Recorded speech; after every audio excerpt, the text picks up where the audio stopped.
Hello, good morning. कसे आहात? आज ब्लॉगची सुरुवात डायरेक्ट स्वयंपाकापासूनच झाली आहे. कारण आज आम्हाला जायचं होतं हॉस्पिटलला सोमूला घेऊन. अगोदर नाश्ता बनवले. नाश्त्यामध्ये बनवली होती दलिया, किनोवा आणि मुगाच्या डाळीची मिक्स खिचडी. त्याच्यामध्ये खूप सारे भाजीपाला टाकून खूप हेल्दी खिचडी झाली होती आणि टेस्ट पण खूप छान होती. टिफिनला कांद्याची पात बनवायची होती. लगेच ते पण स्वच्छ धुवून चिरून घेतले आणि वट्ट्यावरचा जे थोडाफार पसारा होता तो पटकन ठेवायचा प्रयत्न करत होते, कारण हॉस्पिटलमधून आल्यावर हे सगळं ठेवावं वाटत नाही. मग भाजीला फोडणी दिले. तेलामध्ये फक्त लसण आणि लाल तिखट टाकलं आणि कांद्याची पात छान तेलात परतून घेतली आणि मुगाची डाळ टाकली. भाजी शिजत आहे तोपर्यंत नाश्ता करून घेतला. यांच्यासाठी नाश्त्याची प्लेट लावले आणि सोमूसाठी दलिया, मिक्स खिचडी आणि त्यासोबत दही.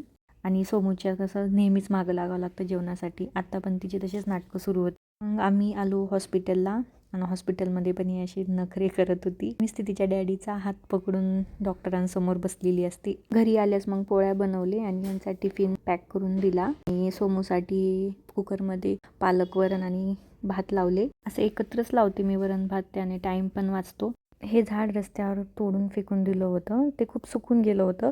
मला वाटलं पण नव्हतं की येईल. मी याला आणून घरी पाण्यात ठेवले आणि खूप छान आता हे झाड वाढले, हिरवंगार टवटवीत झालं आहे. आता हे मनी प्लांट कुंडीमध्ये लावायचे, पण मातीच अवेलेबल नाही आहे. ब्लॉग कसा वाटला नक्की सांगा.